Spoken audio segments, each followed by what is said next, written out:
देख रहे हैं सिटी इंडिया न्यूज चैनल, हक की आवाज। अस्सलामुअलैकुम, मैं हूं Sheikh Umar. City India News में आप तमाम का खैर मकदम है। आइए देखते हैं special report. Gujarat assembly election में ऊंट किस करवट बैठेगा। तो टॉपिक शुरू करने से पहले आप तमाम से गुजारिश करूंगा कि वीडियो को लाइक शेयर करते हुए हमारे इस यूट्यूब चैनल को सब्सक्राइब ज़रूर कर लीजिए, ताकि ऐसी ही दिलचस्प और मालूमाती वीडियोस आइंदा भी आपको मिलती रहें। गुजरात में हर पार्टी अपनी तरफ से खूब जोरों शोर से मुहिम चलाई। गुज़िश्ता कल एक मरहले की वोटिंग मुकम्मल हो चुकी है और अब आइंदा कल दूसरे मरहले की वोटिंग होगी, क्योंकि गुजरात में 2 मरहलों में वोटिंग होनी है। 2 मरहलों में होने वाले इस इंतखाबात पर मुल्क के सभी लोगों की निगाहें टिकी हुई हैं।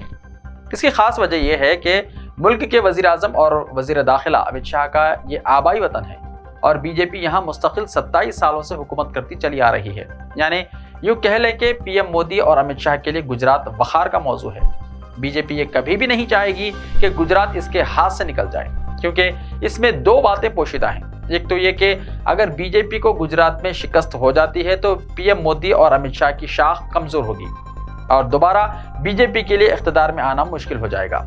दूसरी अहम बात यह होगी कि इसका असर मरकज पर पड़ेगा, यानी साल 2024 में होने वाले आम इंतखाबात में बीजेपी को इख्तिदार में आने के लिए काफ़ी जिद्दोजहद करनी पड़ेगी, क्योंकि पीएम मोदी की शबिया फिलहाल जो बनी हुई है इस पर भी असर पड़ेगा।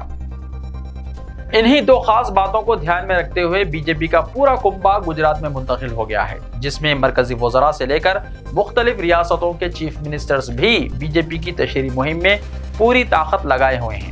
बीजेपी ने अपनी पूरी ताकत इसलिए भी झोंक रखी है कि गुजरात में आम आदमी पार्टी की भी एंट्री हो गई है। आम आदमी पार्टी ने जिस तरह से दिल्ली और पंजाब मॉडल गुजरात के अवाम को देने की बात कही रही है, इससे बीजेपी कुछ घबराई हुई जरूर लगती है। कांग्रेस की अगर बात करें तो कांग्रेस बीजेपी के मुकाबले तशहीरी मुहिम में कहीं भी नजर नहीं आती है, लेकिन इस बात में भी सच्चाई है कि कांग्रेस का दही इलाकों में दबदबा अब भी बरकरार है। दही हलकों की सीटें कांग्रेस के लिए जरूर संजीवनी का काम करेगी, लेकिन ऐसा नहीं लगता कि कांग्रेस अपनी कुव्वत पर गुजरात में सरकार बना पाएगी। कहा यह जा रहा है कि कांग्रेस कायद राहुल गांधी का गुजरात में 2-3 बार अवामी इजलास में आ जाने से शहरी हलकों में बीजेपी को थोड़ी मुश्किल हो सकती थी, लेकिन ऐसा नहीं था कि बीजेपी का वोट कांग्रेस में तब्दील हो जाता।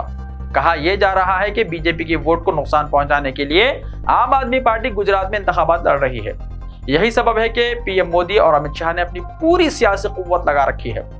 इस सच्चाई से भी इनकार नहीं किया जा सकता कि गुजरात असेंबली इंतखाबात के दौरान कई ऐसी सीटें हैं जिन्हें काफी अहम समझा जाता है। इनमें गोधरा असेंबली सीट भी है, जो कि इंतखाबी मरकज में बहस का मौजू बना हुआ है। यह सीट बीजेपी के पास है। बीजेपी ने इस बार भी राइवल को टिकट दिया है। गोधरा सीट को फिरकावाराना तौर पर हुस्सास समझा जाता है। ऑल इंडिया मजलिस इत्तेहादुल मुस्लिमीन यानी AIMIM ने इस असेंबली सीट में अपनी सियासी बुनियाद मजबूत करने के लिए पूरी ताकत झोंक रखी है।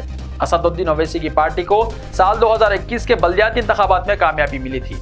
बल्दियाती इंतखाबात की कामयाबी से खुश असदुद्दीन ओवैसी की पार्टी को यह उम्मीद है कि उन्हें असेंबली इलेक्शन में भी मुस्लिम वोटरों का प्यार मिलेगा और हिमायत हासिल होगी। साथ ही वोट दूसरे उम्मीदवारों में तकसीम होंगे। इससे इनकी जीत का रास्ता साफ हो जाएगा।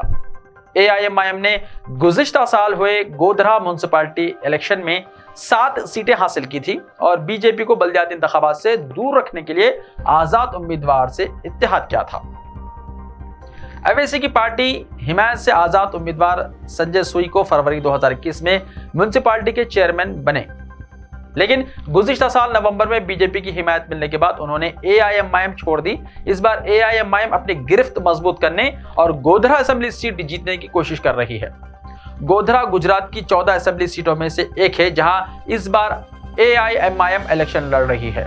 ओवैसी ने अपने उम्मीदवार हसन शब्बीर कचोया की हिमायत में यहां एक बड़े इज्तिमा से खिताब भी किया था। वहीं कांग्रेस की अगर बात की जाए तो कांग्रेस ने इस सीट से रश्मिता बेन चौहान को टिकट दिया है। आम आदमी पार्टी ने राजेश भाई पटेल को अपना उम्मीदवार बनाया है।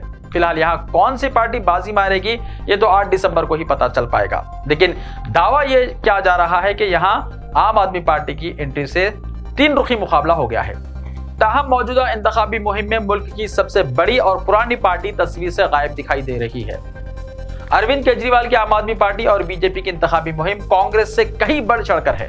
जहां एक जानिब बीजेपी और आम आदमी पार्टी इस इलेक्शन में जोरदार मुहिम चला रही है, तो वहीं कांग्रेस इस धड़ल्ले से हटकर वोटरों से बराह रास्त राब्ता कायम कर रही है।